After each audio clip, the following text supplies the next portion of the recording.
أعوذ بالله من الشيطان الرجيم بسم الله الرحمن الرحيم رب اشرح لي صدري ويسر لي أمري واحلل عقدة من لساني يفقهوا قولي. Assalamu alaikum wa rahmatullahi wa barakatuh, dear brothers and sisters and beloved children. Jazakallahu khair for joining us again. This is part number 18 of our Ramadan special. We'll be going over the do's and don'ts and the commandments from each one of the paras or the juz's in the Quran. Today we'll be going over juz number 18. In this, we'll go over several surahs, the first of which is Surah Al-Mu'minun, i.e. the believers. It's a Meccan surah, and we're going over all 118 verses, inshallah. We'll be also going with Surah Al-Nur, i.e. the light, all 64 verses. It's a Madani surah. And also Surah Al-Furqan, i.e. the criterion, and the first 20 verses, inshallah. Allah subhanahu wa ta'ala starts by telling us that if you want success in both worlds, He tells us, then be true believers. Offer salah with humility and submission, and stay away from quarrels and hurtful words.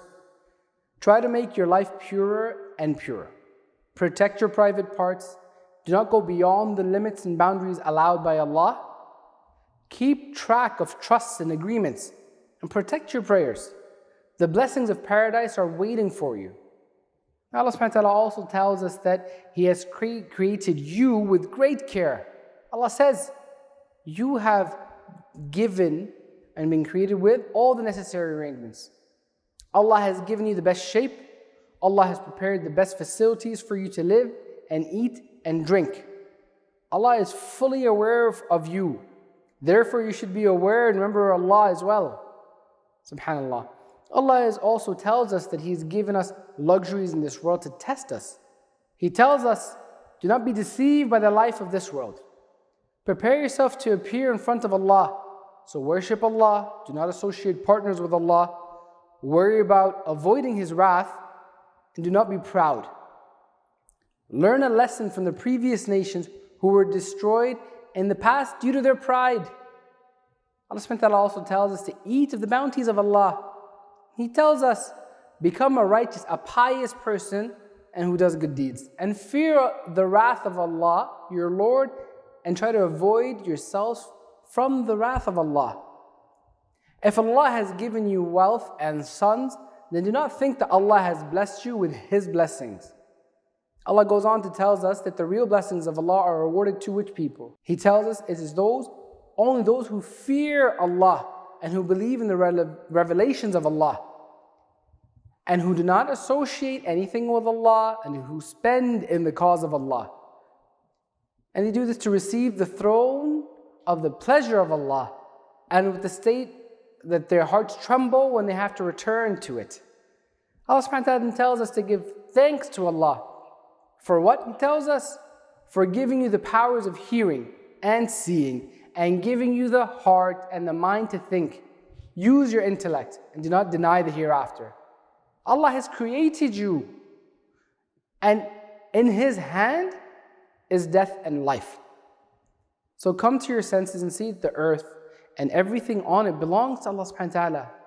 Beware of the wrath of Allah, the Lord of the seven heavens and the Lord of the great throne. Do not be deceived.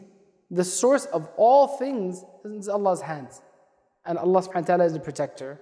And there is no protector against Allah. Do not associate anyone with Him. No one has the status to be Allah subhanahu wa ta'ala's partner. A'udhu billah. Allah also tells us that those who deny the truth will oppose you. He tells us, and they will take the worst of the worst way to oppose you. And you should take the path of good. Replace evil by good. And keep on praying to Allah to keep you safe from the temptations of shaitan. Allah also tells us about the day of resurrection. He tells us, no relationship will work. No one will ask or look after anyone. Whose deeds will be weighty, he will be successful. So do not rely on false hopes. Worry that your deeds will be heavy there. Also keep on praying, my Lord, forgive me and have mercy on me. Allah subhanahu wa ta'ala is the most merciful. Inshallah, may Allah subhanahu wa ta'ala make us from those who receive His mercy. Ameen. Allah subhanahu wa ta'ala also tells us, believe in Allah in the hereafter. And He tells us, stay away from immorality. Adultery is haram and it has a severe punishment. Adultery and the iman cannot be combined in one person. Allah also tells us that accusing a chaste woman of immorality is also a very serious crime. He tells us this crime also has a severe punishment. However, those who repent and reform themselves will find Allah subhanahu wa ta'ala most forgiving and most merciful. Allah also talks that the wives should protect their chastity. And He tells us, and the husbands should avoid mistrust or suspicion of their wives. Do not make accusations without solid proof or conviction. If wives take the path of immorality, then the wrath of Allah subhanahu wa ta'ala will descend upon them. And if the husbands make false accusations, then the curse of Allah subhanahu wa ta'ala will fall upon them. Allah subhanahu wa ta'ala tells us that any accusations leveled against pious women. About this, He tells us that it's the responsibility of all the society to refute it with all their might and power, and to not allow such accusations to flourish amongst themselves. Keep your society very clean and pure. Let no one get a chance to spread immorality amongst you. Do not let it spread shame. And do not let anyone sow the seeds of immorality amongst you. By the special grace of Allah subhanahu wa ta'ala and Allah's special mercy is that Allah has given you the protection of a strong fortress of faith to save you from immorality. Do not let anyone put holes in the walls of this fort of your iman. Allah then also tells us to not follow in the footsteps of shaitan. And He tells us, shaitan shows you the way to immorality and evil. Allah, by His special grace, has shown you the way to chastity and purity. Stick to this path. Remember good people with good names and refer bad people to bad names. Allah will crown good people with forgiveness. Subhanallah. Allah also tells us that before you go into people's houses, what you should do. He tells us, inform or announce them of your arrival in advance. And upon arrival, greet the families with salam. This is the decent thing to do. Do not go into the house without permission. And if you do not get permission, go back. That's the pure way. Allah subhanahu wa ta'ala also tells us that the men should keep their eyes down.